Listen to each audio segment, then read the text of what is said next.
बिस्मिल्लाहिर्रहमानिर्रहीम। ये ईमेल ग्वालियर मध्य प्रदेश से वसीम शेख साहब इन्होंने पूछा है। वसीम भाई का सवाल ये है कि क्या मुसलमान प्रोफेशनल क्रिकेट में अपना करियर बना सकता है अगर वो शरीयत पर चलते हुए किसी एकेडमी में कोचिंग लेता है और इंडिया के लिए खेलने का वो अपना मकसद रखता है, तो क्या उसके सिलेक्शन के बाद उसकी कमाई उसके लिए हलाल होंगी और क्या उसका मकसद सही है? उलामा क्रिकेट गेम को लेकर क्या कहते हैं? प्लीज़ इसको मुझे जो है इसका जवाब दीजिए। वसीम शेख साहब, आपने जो सवाल पूछा है, देखो इसका जवाब हमको मिला हज़रत मौलाना खालिद सैफुल्लाह रहमानी साहब की किताबुल फतावा में। जो किताब यहाँ पे मेरे सामने खुली हुई है, किताबुल फतावा, जिल्द नंबर 5 है और उसका पेज नंबर है 401। ऐसे ही जो सवाल आपने क्रिकेट के ताल्लुक़ से किया है, सेम ऐसा ही सवाल जो है किसी ने हज़रत मौलाना से दूसरे एक खेल के बारे में पूछा था, उसकी कमाई उसके लिए शरअन जायज़ होगी या नहीं। तो हज़रत ने तमाम खेलों के बारे में इज्तिमाई तौर पर यह जवाब दिया है कि खेल चाहे कोई भी हो, अगर उसे दो आदमी जीत हार की शक्ल के शर्त के साथ में खेले तो ये जुआ है, जिससे रसूलुल्लाह सल्लल्लाहु अलैहि वसल्लम ने निहायती शिद्दत के साथ में मना फरमाया। दो आदमी मतलब दो क्रिकेट की टीमें हैं और दोनों ने भी हज़ार रुपये एक जगह पे जमा किए और ये कहा कि ये दोनों के हज़ार रुपये है, दोनों में से जो भी जीतेगा 2000 रुपये उसके होंगे। तो ये शक्ल सराहतन जुए की है, जो हराम है और नाजायज़ है। इसी तरीक़े से जो टूर्नामेंट होते हैं उसके अंदर जो है 50 टीमें 100 टीमें हिस्सा लेती है और हर टीम से वो लोग एंट्री फ़ीस के नाम पर हज़ार रुपये लेते हैं। अब 100 टीमों ने वहाँ पे हिस्सा ली तो उनके हो गए 1 लाख रुपये और इनाम का ऐलान किया जाता है 51,000 रुपये इनाम दिया जाएगा। तो वो जो इनाम दिया जा रहा है वो सारे लोगों से जमा किए हुए पैसों का, तो वो सूरत सराहतन जुए वाली और हराम और नाजायज़ होंगी। हाँ, ऐसा टूर्नामेंट है जहाँ पे 1 रुपया भी हिस्सा लेने वाले टीम से नहीं लिया जा रहा है और उस सूरत में अगर खेलने पर उनको कुछ इनाम मिल रहा है, वो लेना उनके लिए जायज़ होगा। लेकिन हज़रत मौलाना ने आगे लिखा है कि जो पहले वाली शक्ल है वो कबीरा गुनाहों में से है। अगर कोई शर्त ना लगाई जाए और सादा तरीक़े पर खेला जाए, तब भी मालूम हुआ कि यह ऐसा खेल है जिसे लोग घंटों खेलते रहते हैं, गोया ये शतरंज की तरह से है। शतरंज जुए के बग़ैर भी मकरूह है। अब क्या होता है क्रिकेट के खेल के अंदर अक्सर जो होता है, मान लो बग़ैर जुए वाली शक्ल के भी फ्री में भी किसी ने कहा हम इनाम देंगे, वैसा भी खेल रहे हैं, बग़ैर जुए के भी खेल रहे हैं, तो उसमें घंटों निकल जाते हैं।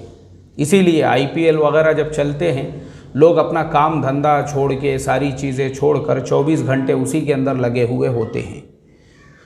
तो उसके बग़ैर भी ये मकरूह है, क्योंकि इसमें बकसरत वक्त ज़ाय होता है, फ़ायदा इससे कुछ भी नहीं है। इंसान अपनी असली ज़िम्मेदारियों से गाफिल होता जाता है और उस खेल में भी यही कैफियत पाई जाती है। फिर जो लोग बग़ैर शर्त के खेलते हो, गोया वो भी उस माहौल में आहिस्ता आहिस्ता शर्तें बांधने और जुए लगाने की राह इख्तियार करते होंगे।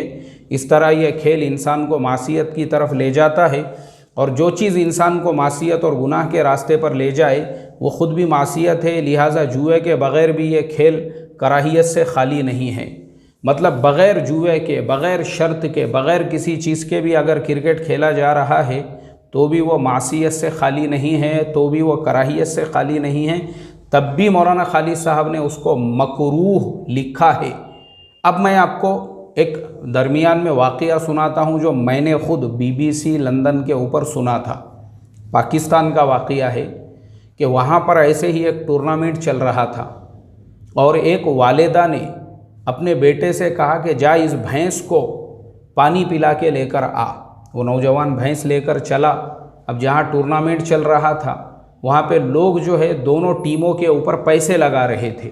जो टीम जीत गई तो आपको उसके ऊपर इनाम मिलेगा। अब ये भाई साहब भी गए वहाँ पे, इन्होंने देखा कि कुछ नज़र नहीं आ रहा है, अपने पास तो पैसे वैसे है नहीं, तो उसने कहा, बोले भाई ये मैं अपनी भैंस लगाता हूँ, इस भैंस की कीमत 50,000 रुपये है। 50,000 भैंस की कीमत तय की गई। जनाब ने वो भैंस जो है जुए के ऊपर लगा दिए, क्रिकेट में वो हार गए और भैंस जिसको पानी पिलाने के लिए वालिदा ने भेजा था, इनको खाली हाथ अपने घर पे आना पड़ा और सिवाय उस भैंस के घर में आमदनी का और दूसरा कोई ज़रिया नहीं था। अब मुझे आप बताओ, आप मुझे बताइए कि ये शक्ल उसके लिए जुए की हुई या नहीं हुई। इसी तरीके से IPL के अंदर भी जो खेलने वाले खिलाड़ी है उनको टीमें ख़रीदती है, पैसे देती है, वो कोई शर्त नहीं लगाते हैं, लेकिन दूसरे लोग उनके ऊपर करोड़ों का, अरबों का, खरबों का जुआ खेलते हैं, जुआ लगाते हैं। और मैं आपको बताता हूँ, ऐसे लोगों को मैंने देखा हूँ, अखबार में उनकी खबरें पढ़ा हूँ। गुजरात में राजकोट के अंदर एक व्यापारी ने ख़ुदकुशी कर ली। क्यों? तो पता चला एक मैच के अंदर उसने जो है 4 करोड़ रुपये लगाया था, पूरे के पूरे हार गया।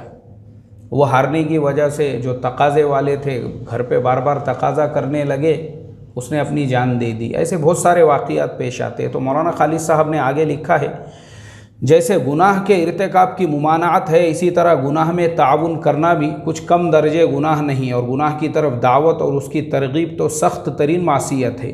ठीक है, आप जुआ नहीं खेल रहे हैं, लेकिन आपके ऊपर लोग जुआ खेल रहे हैं, क्योंकि कुरान में नहीं अनिल मुनकर यानी बुराई से रोकने को फ़र्ज़ करार दिया और अम्र बिल मुनकर यानी बुराई की दावत देना है, और ये जो है बुराई की दावत देना है। इसलिए इस खेल की गर्ज से आपका लोगों को जमा करना, उनसे किराया लेकर इस खेल के मौके फ़राहम करना दुरुस्त नहीं, और जो इसमें इसको प्रोफेशनल बनाना चाहता है उसके लिए भी ये दुरुस्त नहीं है।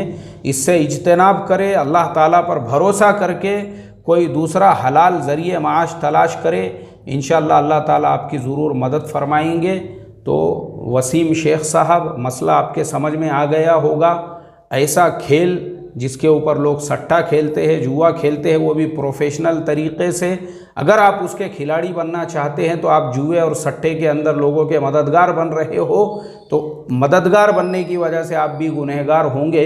इसलिए उससे परहेज़ करना चाहिए।